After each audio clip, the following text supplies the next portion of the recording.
ראיתם את עוזיה? ראיתם את אחי? אנחנו אחים! אנחנו חייבים להתאחד! אני מקווה שכבר לא מאוחר מדי. עזריאל, אנחנו חייבים לעוף מפה מהר. תסביר לי איזה משהו מסרבב וככה נרדם.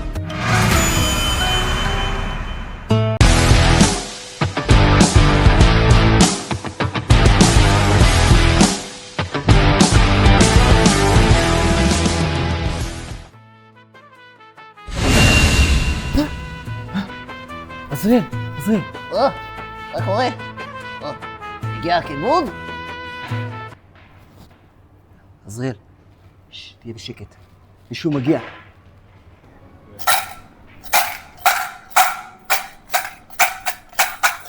דקה, תתחילי לי באבט. יש לכם אולי צדקה, משהו, באמת, יש לי משפחה גדולה, 18 ילדים.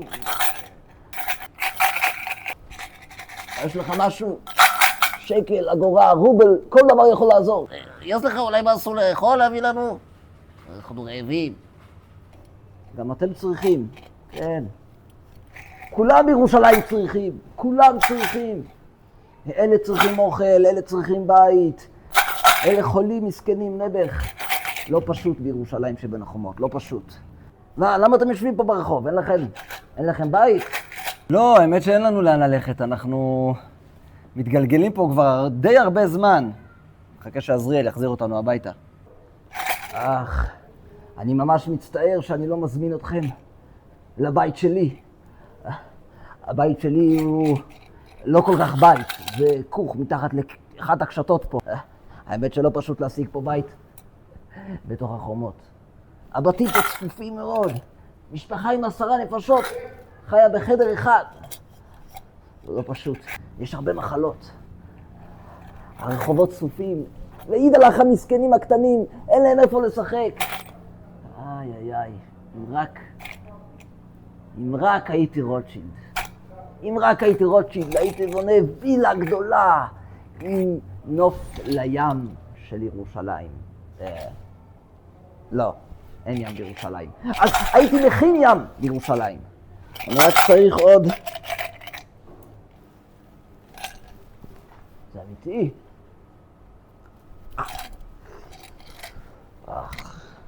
אפילו טיפולי שיניים אין פה בירושלים. עוד כמה מטבעות ואני בונה פה וילה. אבל באמת, למה שלא תצא החוצה מחוץ לחומות? ממש צפוף פה, והאמת שגם קצת מסריח, כל הצפיפות הזאת. לצאת מחוץ לחומות? אתה משיגנר לגמרי. אף אחד לא מעיד לצאת מחוץ לחומות. מסוכן שם. יש שודדים בחוץ.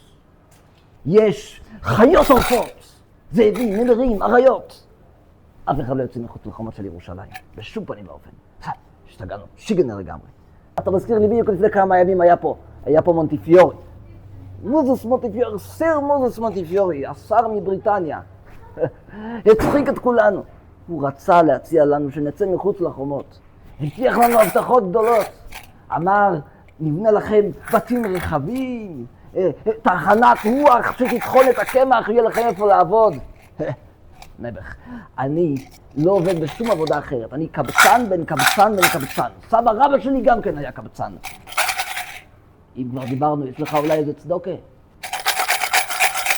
אני מעדיף להמשיך לחיות פה בצפופות בתוך ירושלים, ולא לצאת מחוץ לחומות המוגנות של העיר. למרות שראיתי שהוא בונה שם בתים יפים. בתים יפים. אבל לא, אני אשאר פה, בתוך החומות המוגנות והמוכרות. שיהיה לו לבריאות למונטיפיורי. דקה, אולי בכל זאת משהו. אולי בכל זאת. דקה. תביא לי את המספר של מונטיפיורי הזה, אני חייב לדבר איתו דחוף. יש לי כמה הצעות בשבילו לתרום לי איזה ארוחה טובה. עזריאל, מה מספר של מונטיפיורי? אנחנו בתקופה שאין טלפונים עדיין בכלל. זה לא, אתה לא יכול להתקשר אליו. אז לא אכפת לי, אפילו יונת דואר. נראה לי שהמונטיפיורי הזה זה בן אדם שצריך להיות חבר שלו. עזריאל, אתה לא יודע מי זה משה מונטיפיורי? הוא היה נדבן גדול, הוא בנה פה המון דברים בירושלים. איפה? אני רואה פה רק בתים ישנים. בדיוק זה מה שהוא סיפר לנו. כנראה שאנחנו נמצאים בתקופה שמונטיפיורי מתחיל לבנות את הבתים החדשים מחוץ לירושלים. יום אחד, כשנהיה בירושלים בהווה ולא תעוף לי בזמן כל הזמן, אז אני אקח אותך לשם. תראה את התחנת קמח הגדולה שהוא בנה. קמח! מצוין, בטח גם יש שם מאפייה. אפשר בטח לאכול שם עוגות וקורסונים. עזריאל, רק אוכל יש לך בראש. זו שכונה ממש יפה.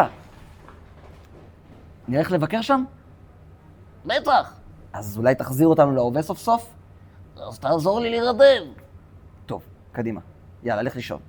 אבל אני לא יכול להירדם כשאני רעב. הבטן שלי מקרקרת.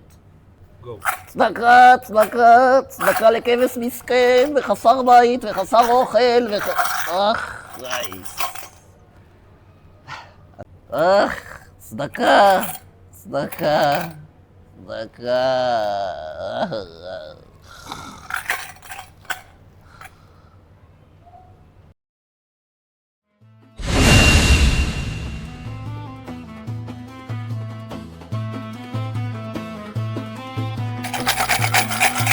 אני מעדיף להמשיך לחיות פה בצפיפות בתוך ירושלים, ולא לצאת מחוץ לחומות המוגנות של העיר.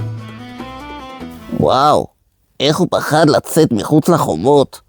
ילדים, גם לכם יש דברים שאתם רוצים לעשות אבל מפחדים? אולי אתם צריכים להתחיל שנה הבאה בית ספר חדש, אולי עוברים דירה ומפחדים איך יהיה, אולי אתם רוצים להצליח במסו ומפחדים להיכסל. אני למשל ממש רוצה לרכב על אופניים, אבל אני מת מפחד. תציירו את עצמכם עושים את מה שאתם פוחדים ממנו, ותסלחו לי. הנה, אני ציירתי את עצמי רוכב על אופניים. מה אתם אומרים? יאללה, אני כבר מחכה לראות את הציורים שלכם. תסלחו לי אותם. אני הולך לצבע אותי רוכב על אופניים.